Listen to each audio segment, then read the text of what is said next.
रामराम मंडळी, मराठी बोल चॅनल मध्ये स्वागत आहे. आपण वडगाव कांदळी या ठिकाणी आलेलो आहोत. आताच पंचायत समितीच्या विजयी उमेदवार या ठिकाणी आले आहेत. सौ माधुरीताई सचिन शेटनिलक सर्व कार्यकर्त्यांनी जल्लोषात या ठिकाणी वडगाव मध्ये स्वागत केलेलं आहे. आपण त्यांच्याशी बातचीत करण्याचा प्रयत्न सुद्धा करूयात. नमस्कार ताई. नमस्कार. विजयानंतर पहिली प्रतिक्रिया काय आपली? विजयानंतर प्रथम मी सर्व मतदारांचे या ठिकाणी आभार मानते व सगळ्यात जास्त आज जे माझ्यासाठी पळालेत ना त्यांचं मी चित सार्थक केल्याशिवाय राहणार नाही आणि विकास केल्याशिवाय राहणार नाही आणि त्यांचे ऋण सुद्धा मी कधीच विसरणार नाही. एवढे माझ्यासाठी ते पळालेले आहेत. सर्व तरुण सहकारी असतील, महिला असतील, रात्रीचा दिवस करून खूप त्यांनी मेहनत घेतली. त्या सर्वांसाठी पुन्हा एकदा एका वाक्यात काय सांगाल? खिच के तान धनुष्यबाण. सचिन शेट आहेत, त्यांना सुद्धा विचारत आपली पहिली प्रतिक्रिया. या ठिकाणी खरं तर गावाने आपली जी एकी दाखवली आणि सर्वात मोठं मताधिक्य या मतदारसंघामध्ये आपल्या वडगाव कांदळी ग्रामस्थांनी दिलं.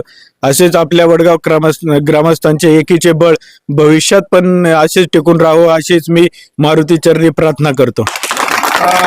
आपला जो एक संघटन हा जो गुण आहे, आपल्या मागे भरपूर तरुण मंडळी असतात, ह्या वारंवार आपल्याला ते निदर्शनास आलेलं आहे. तर या सर्व तरुण सहकाऱ्यांसाठी तुम्ही काय सांगाल?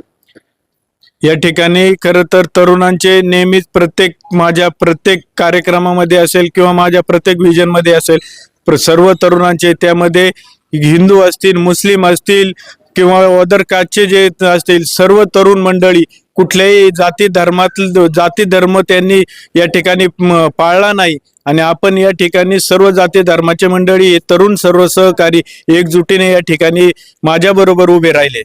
आपलं सर्व वडगाव कांदळीच्या वतीनं मताधिक्य तुम्हाला मिळालं असं तुम्ही म्हणताय, म्हणून आपली जी एकी आहे ही अशीच टिकून राहण्यासाठी तरुणांना तुम्ही काय मार्गदर्शन करा? या ठिकाणी आपण एकमेकांचा मान सन्मान, थोरा मोठ्यांचा मान सन्मान राखला पाहिजे आणि तरुणांनी कुठल्याही प्रकारचं वादविवादामध्ये न पडता, खरं तर आपल्या राज्याचे उपमुख्यमंत्री स्वर्गीय अजितदादा पवार यांनी सांगितलेलं आहे, राजकारण वंगाळ आहे आणि खरंच त्याचा या ठिकाणी या निवडणुकीमध्ये त्याचा अनुभव आलेला आहे. या ठिकाणी आपल्या गावावरती आमदार शरददादा सोनवणे यांनी जो विश्वास दाखवला तो विश्वास सार्थक करण्याचं काम सर्व मतदार बंधू भगिनींनी केलं आहे.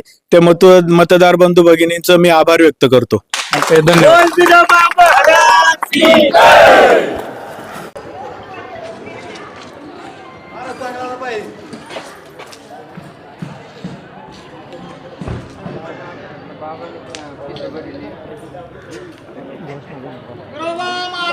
की जय.